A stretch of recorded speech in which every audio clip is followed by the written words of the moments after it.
Hey, so you guys, I have these greens over here cleaned. You know, I done cleaned them about 3-4 times right here.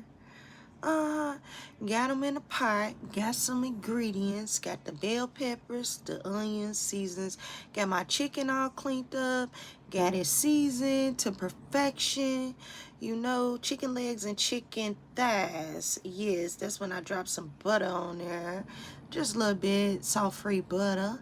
And got that mac and cheese going. See, I ain't even record when I had just, you know, put it together. But there it go. It's looking good. Good and crispy. Got the greens cooking.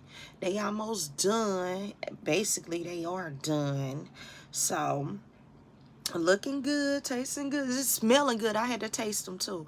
And look at the chicken. This is the after effect. Then I put some barbecue sauce on there. Put it back in the oven, you know, for a little bit.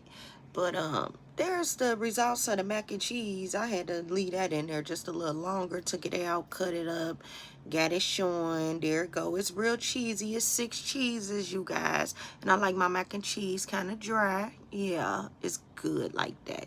And there are the results right there. There's a full plate. There is a plate. I made 3 of them though for